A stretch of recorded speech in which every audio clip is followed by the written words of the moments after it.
My name is Alex. I'm a data scientist at Nuku Inc., which is a little company in Redmond, and I'm beginning to explore deep learning applications in natural language processing as just one of the things that we're doing there.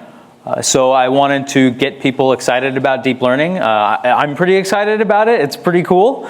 So I hope everyone here today comes out with a sense of enthusiasm and yes, I can do this. And yeah, so let's get started. As Alice said, I've been using Python a few years now for all kinds of tasks every day. And I'm at PyData, so I realize I'm preaching to the choir when I say that. And recently I've been diving more into some of the Python libraries you can use for deep learning. So figured what better way to tell people what I'm loving doing than coming to PyData. There's a bit of a misconception out there. I think that a lot of people think you need to have big, so-called big data, whatever that means. It seems like that definition is always changing. But you really don't need big data in order to do deep learning, and I can go into an example of that later, where I train a neural network on about 2 megabytes of data with some pretty cool results. So yeah, just wanted to get that dad joke out of the way. So here's an introduction to deep learning.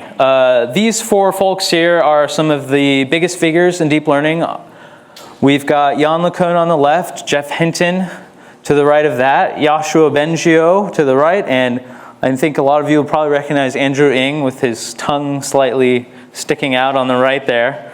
I was going to Google Deep Dream this, but it was way too frightening, so I decided not to put it in the slides. So what is deep learning? Well, let's start with the basics here. We know it's a subset of machine learning and artificial intelligence. Okay. Yes, artificial neural nets are inspired by the brain, but we're going to use them to solve problems that we have. We're not going to try to imitate the brain per se. That is its own kind of separate thing. And the deep refers to many, many layers. And as we'll see, they keep getting deeper and deeper and deeper. So 1957, let's go way back here, almost 60 years. Rosenblatt for the Cornell Aeronautics Laboratory decided he wanted to learn about computer vision. And so he created this thing called the perceptron, which, as you can see in this schematic, has a bunch of inputs, which in his case were pixels, with weights associated to them and a function that output some sort of y. And this is a linear classifier. Great, but what's wrong with linear classifiers? Well, linear classifiers work great with this kind of problem where you can linearly separate the classes. But in the case of a very simple logic problem like XOR, you can't linearly separate the data. So what does this mean for the perceptron? What it means is that that kind of perceptron, that single layer, can't do a nonlinear task like XOR. So enter the multi-layer perceptron. This particular one has 2 hidden layers, but let's see here. It was proven that with 1 hidden layer, you can actually approximate any arbitrary function, and this is where all the math nerds go, woo! Arbitrary function approximation, yeah! And if you want to know more, it has some things to do with like the Riesz representation theorem and all this other really fun math stuff. But basically, we don't care about the math right now. We care about solving cool problems. And you can use deep neural nets for supervised learning, semi-supervised learning, unsupervised learning, and reinforcement learning. And we can show examples of all of those. The other really cool thing about deep learning is that there are flexible architectural components. So you can basically take Lego boxes full of blocks and look at examples of castles and pirate ships and other things that people have already made. But you can also build your own.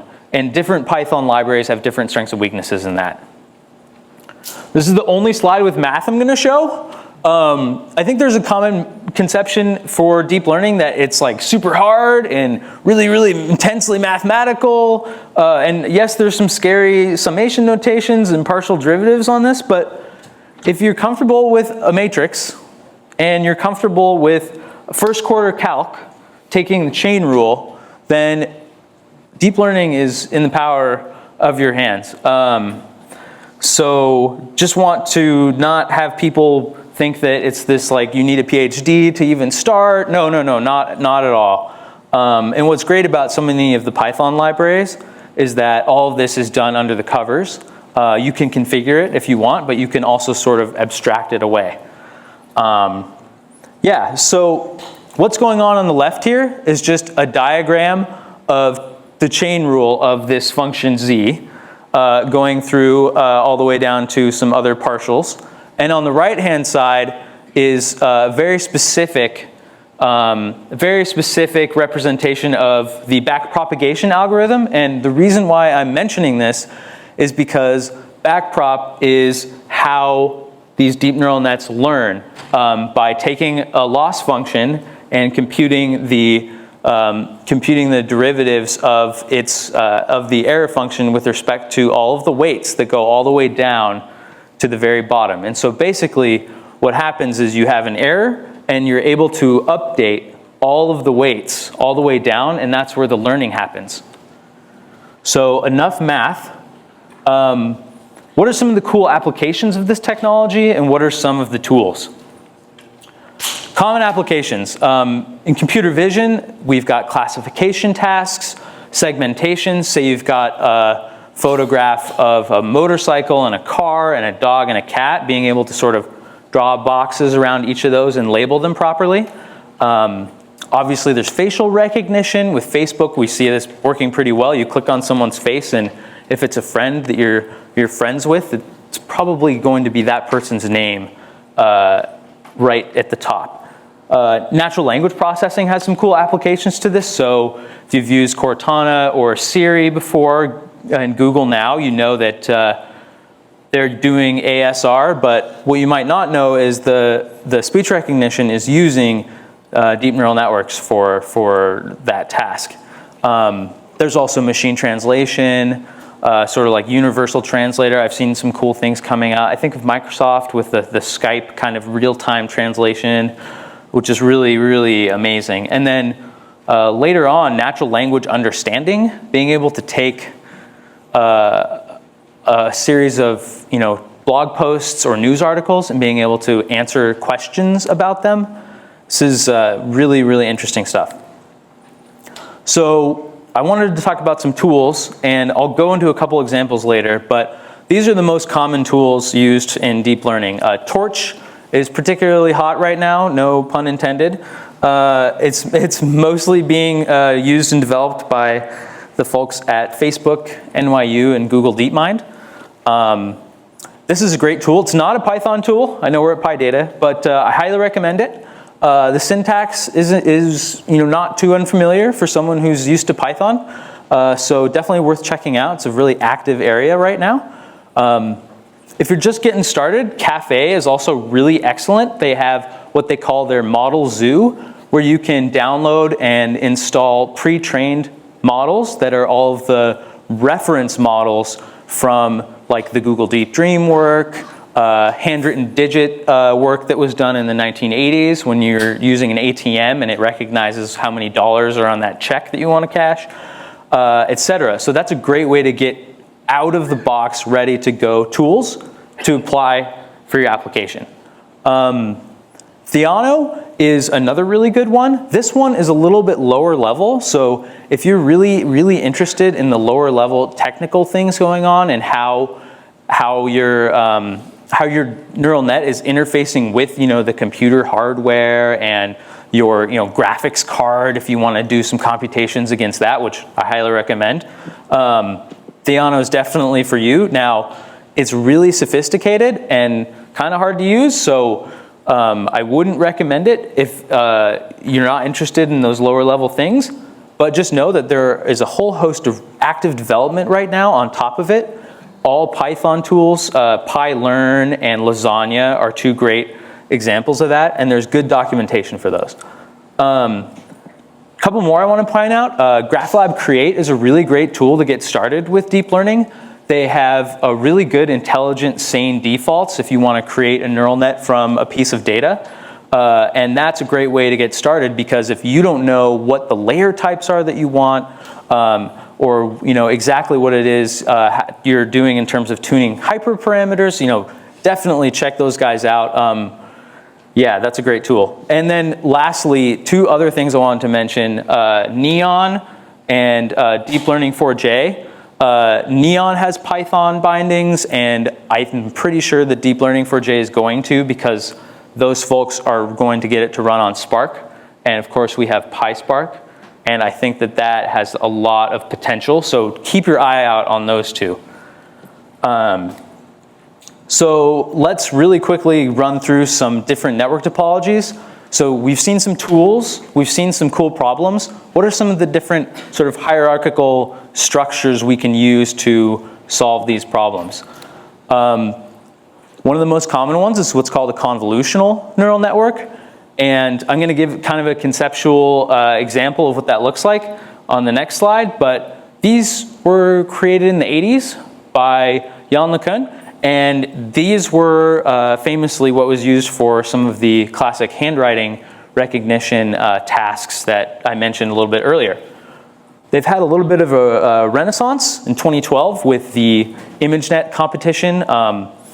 A few researchers out of Toronto, Krzyzewski and Hinton, and I'm forgetting the third guy, they beat the pants off of all previous attempts. And computer vision has classically been done with handcrafted features that have been incrementally improved over decades. So the fact that they were able to enter this competition and win by such a wide margin has really this is kind of a watershed moment in deep learning and for convolutional neural nets.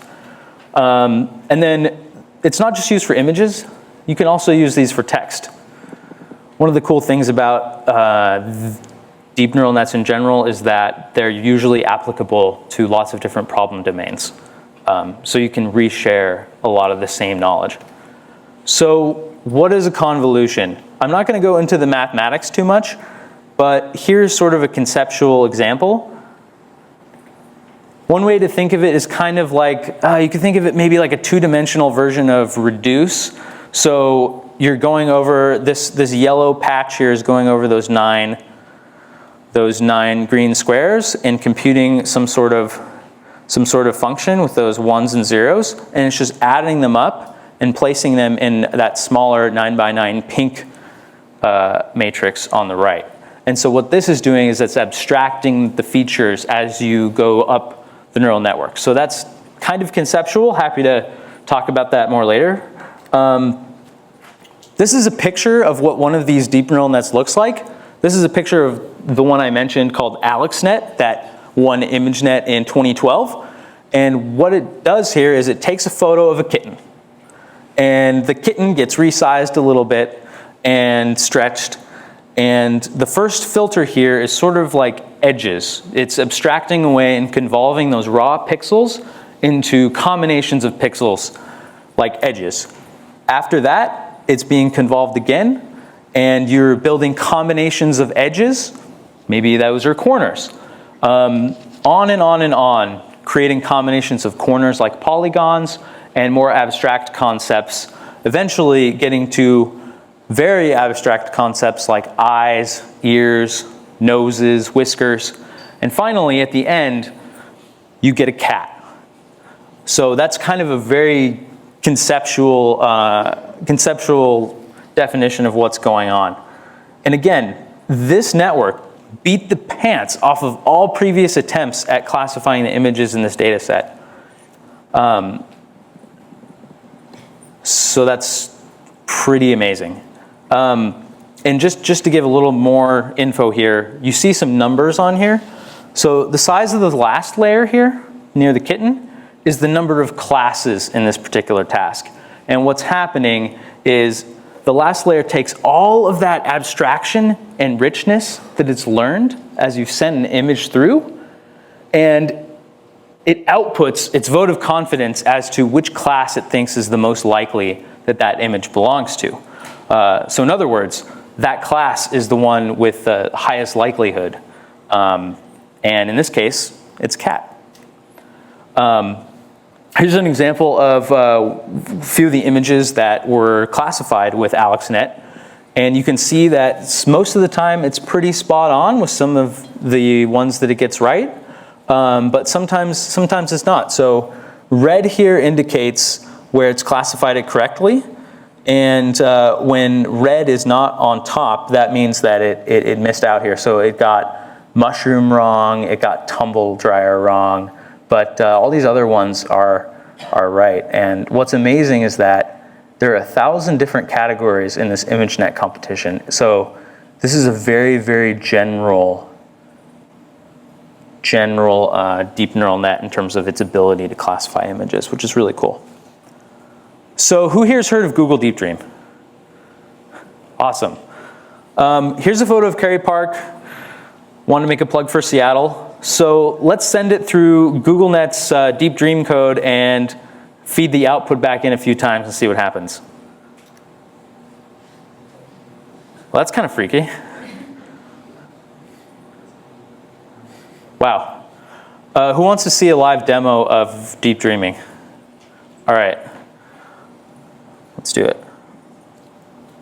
So I'm not going to go line by line here because this isn't a tutorial, but basically what I'm doing is taking the code in Caffe and importing it into the right places. There's also a little bit of code that Google has going on here in the background. And what I'm doing is I'm loading in, oh no, oh sad. Let's try this one more time. All right, I'm just gonna go straight down to, let's just load everything above here. Yeah, let's do that.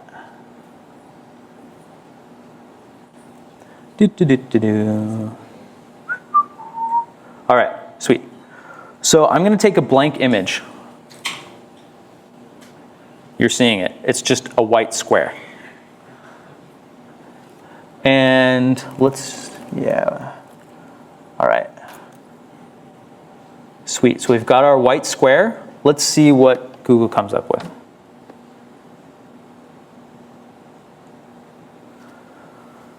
So that integer that's incrementing in the bottom is the layer that it's gone through. And there are 39 layers in this particular network. So what you're seeing is Deep Dream dreaming from nothing, which is pretty cool. What you can also do is filter out the kinds of dreaming you want it to do. So this one, it's kind of only dreaming at the lower levels, which are more lines and edges. And you can see this kind of gives what people have been calling sort of an impressionistic effect. And in Caffe, too, you can take a look at the different layer types, etc. Caffe is a really wonderful tool to use in Python. And another thing you can do is, why not take the freaky output and then feed it back into Google again? That's how I generated those Kerry Park images. I sent it all the way through, and then you put that output back in as the new input and keep dreaming and dreaming and dreaming over and over again.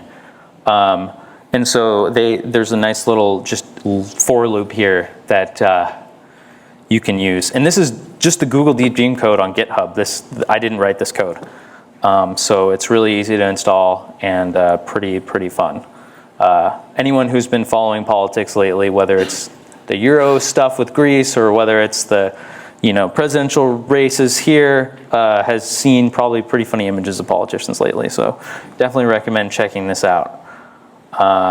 Cool. Let's go back.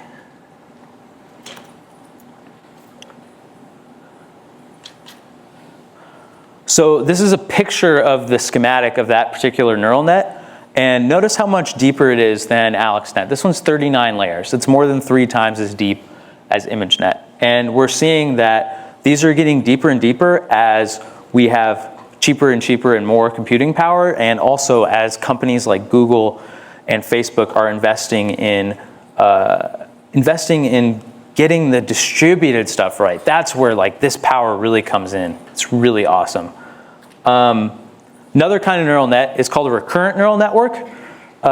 These are really cool because they're really good at learning sequences. In other words, any kind of abstract sequence like time series data works really well. Text works really well.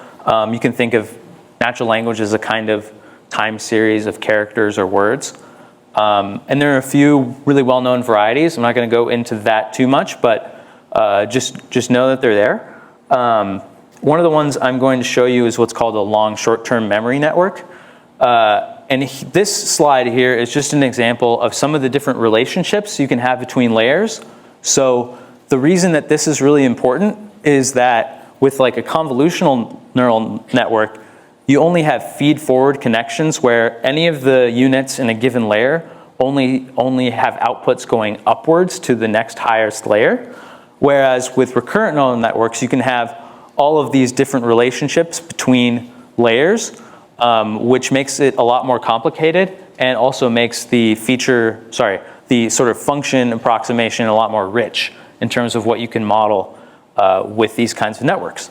So that's pretty cool. Everyone with me so far? Awesome. Okay, who's here heard of Word2Vec? Cool. So for those who don't know, Word2Vec is a really cool body of code and work that came out of Google a couple years ago. And what they did is they trained a huge neural net on a bunch of data and embedded words into 300-dimensional space. And what they found with that is some pretty cool semantic stuff. So it kind of looks like this. You take a sentence, and there's a little bit of a schema here, and it maps all of these things together. So just to give a really cool down-to-earth example, this is Word2Vec with PCA down to 2 dimensions so that we can all enjoy it together on the screen here. And what we're seeing is a really kind of amazing thing. We have a bunch of countries on the left and their capitals all on the right. And what we can kind of notice is that the sort of Euclidean distance in this space is kind of roughly equal between countries and capitals across all of them. But I think what's even more interesting is not only are countries and capitals sort of equidistant from each other, but you also see sort of some common sense knowledge being embedded in here too. Like, for example, notice how China, Russia, and Japan are much closer to each other than, say, China and Russia and Japan are to Spain, Portugal, and Greece. So that's geographic knowledge kind of being embedded in this 300-dimensional space. So Word2Vec is really great for natural language applications, particularly if you're trying to work with getting some sort of semantic data out, so semantic sentiment analysis, things like that. Highly would recommend checking this out, and it's all open source. Now I want to talk about using recurrent neural nets for modeling text. So one of my favorite books in the world is Ulysses. And what I wanted to do was teach a recurrent neural net how to write like James Joyce. That just makes me so excited. So I took the text of Ulysses, which you can get on Gutenberg, and I took out some of the Project Gutenberg boilerplate so that it started famously with the first sentence of Ulysses and ends with, yes, I said yes, I will, yes. So what happens when I put this through a recurrent neural net? Some pretty crazy things. This is less than 2 megabytes of data. And what I can do after roughly 17 passes through this 2 megabyte data set is generate the following text. And this is the text that had the lowest validation error.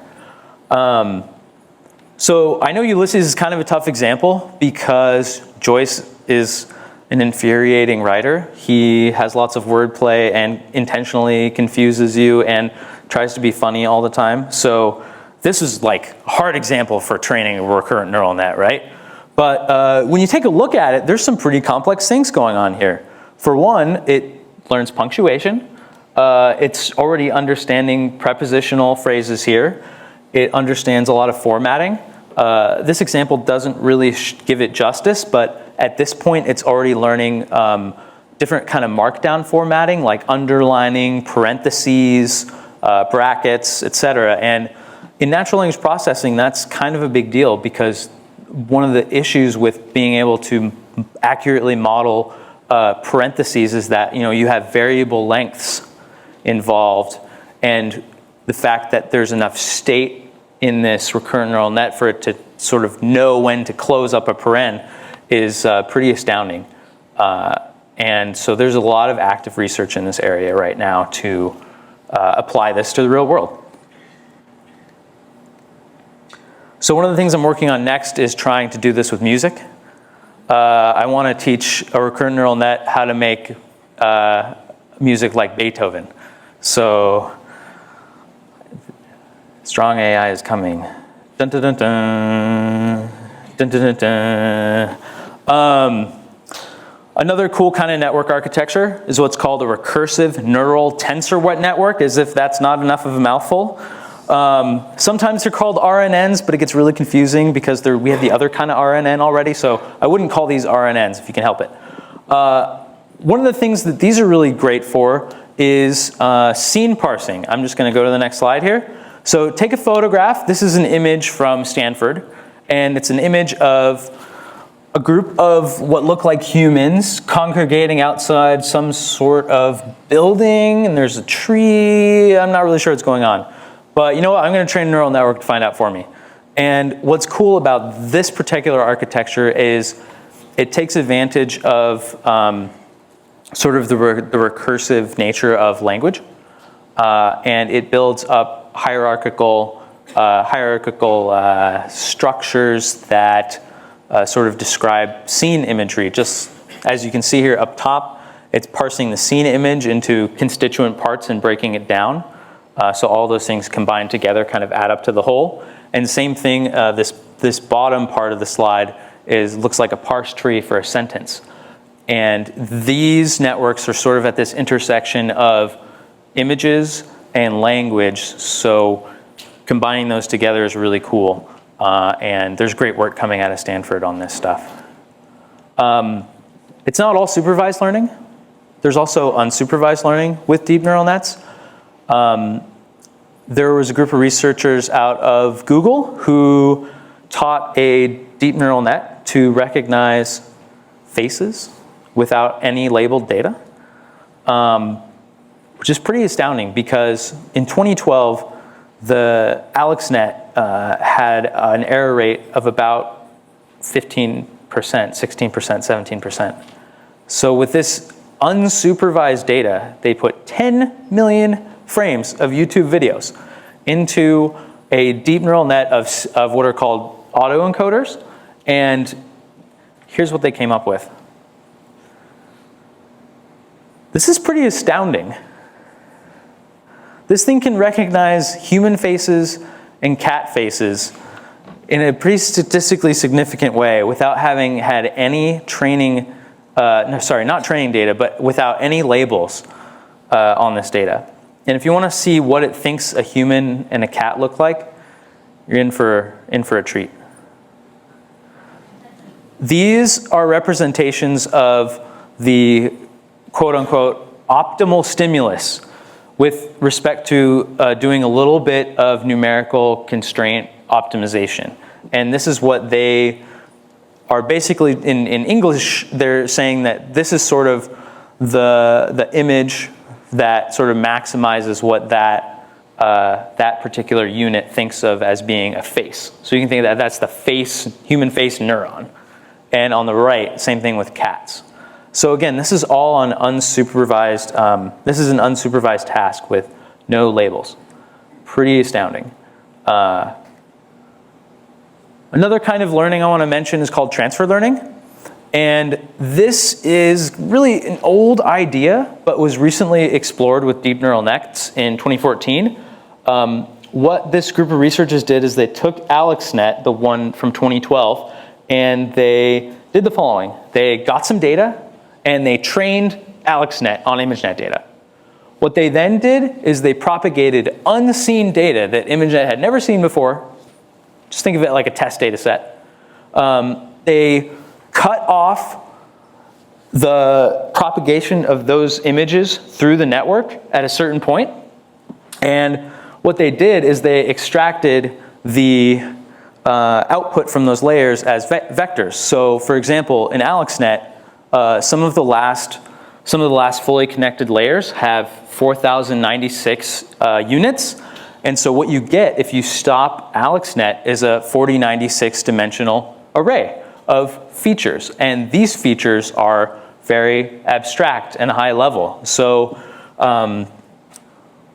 just this last Tuesday, I was down in San Francisco giving a presentation with a couple of folks at Dato. And what we did is we built an image similarity service. And what we did was take a pre-trained neural net and we propagated unseen images of dresses through it. And what we were able to do was cut off these dresses as we were sending them through the net, extract their features, and then we compared them in an unsupervised way by just taking their Euclidean distance in this space. And this is a little bit abstract, so I'm going to show you what this looks like when everything's up and running. But basically the idea here is you don't need to train a neural net for every data set. You can take one that's pre-trained, like AlexNet, on a very general data set, like ImageNet, and use it for your own specific application. So let's take a look at what an image similarity application might look like. And if any of you were here for Peter Tedderwalk's talk yesterday, you probably saw this in action. So what I'm going to do is I'm going to take a dress. We're going to take this blue one here. And what we're going to do is we're going to find the nearest neighbors to it. So here I've already, before this demo started, I've extracted the features from all of my dresses, and now I'm going to compare them. Great. Now let's take a look at the 10 nearest neighbors to our blue dress.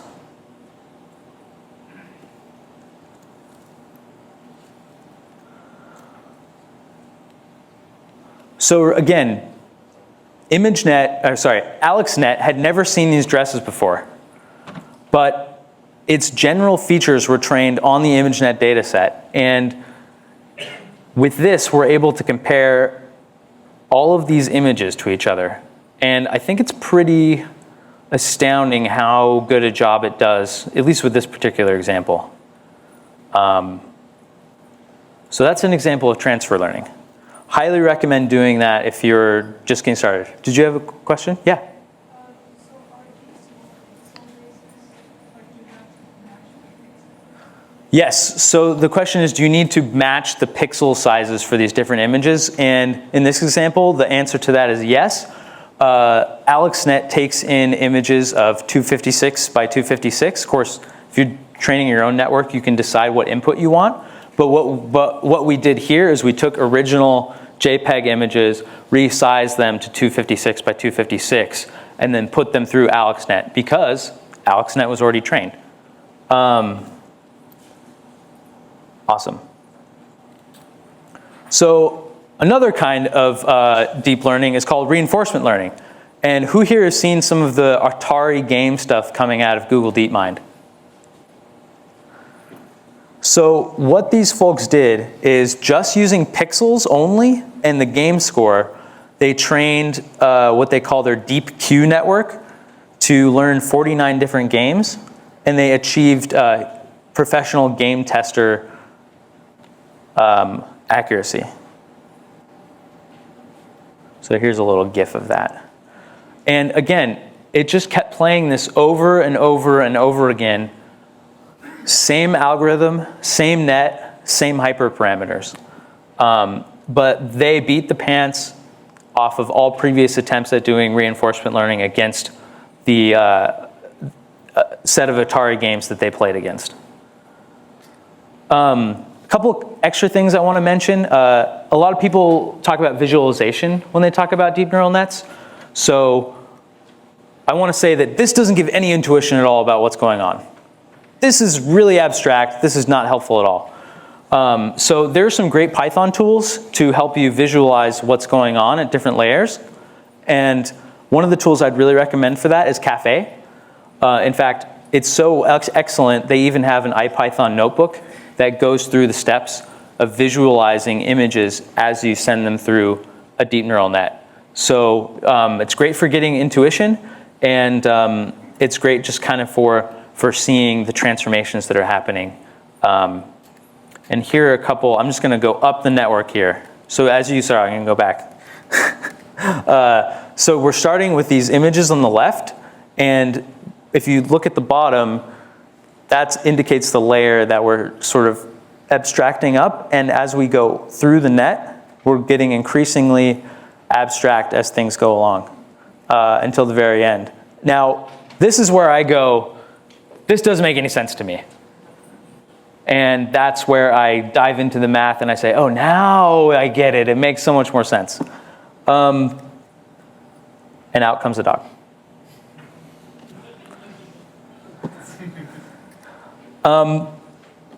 We've still got a lot of learning to do. There are some major pitfalls to describe in deep learning, but suffice to say, these are things that actually our knowledge of improves deep learning. For example, these models are hard to interpret. They're counterintuitive. But one of the things we can do to make them better is fool them. And I'm running out of time, so I'm not going to go into it too much. But by training these networks against examples that are generated intentionally to trick them, you make them much stronger. So here we've seen some different applications of deep learning. We've seen a bunch of cool tools, both Pythonic and not. And we've seen that the power is really in your hands to apply these to your own problems. And if you want to dive into the literature or dive into books, there are some great resources for that. I'm happy to take questions. Yeah, that's just a brief overview. Thanks everyone so much. Thanks.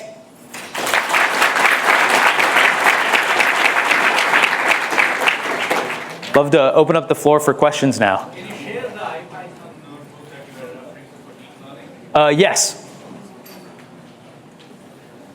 So the book that we talked together, AlexNet. AlexNet trained on ImageNet if you move to that specified rate. So how are you using that to get the sims? The sims? The similar addresses. No, I'm not. So the question is, am I using the multi-class classifier for getting the image similarity? And the answer is no, we're not propagating the images through to that last layer. We're taking all of the features that go into that last layer, that last layer kind of boils away into being a single class label. And we're taking that rich 4096 dimensional vector as our input into our image similarity thing. So we're not using the 1000. One layer before the output. Yes. Representation of the dimension, and then with that you use some computer distance or something to Exactly, and it doesn't have to be the last layer either. If that might be not abstract enough, you can actually extract your features earlier than that in the process. How does that relate to the Graphlab, Canvas? It relates to, I gave that presentation on Tuesday just using their software, and it's really easy to use. They've got the network built into the software, and it's a really simple API, unlike some of the other Python tools like Theano and PyLearn. Graphlab-Create has a really simple, awesome, intuitive API you can use to do that. So that's why I used them for that particular example. More questions? Yeah. You mentioned the recurrent neural network. Yeah. Using the library. That's not. Yes. There is a library called character RNN, CHAR-RNN. I'm happy to talk offline too if you want, but it's a torch package. It's really easy to install, and you're basically just running it on the command line. Yeah.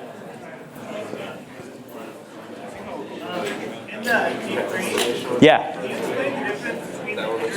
I've seen talks by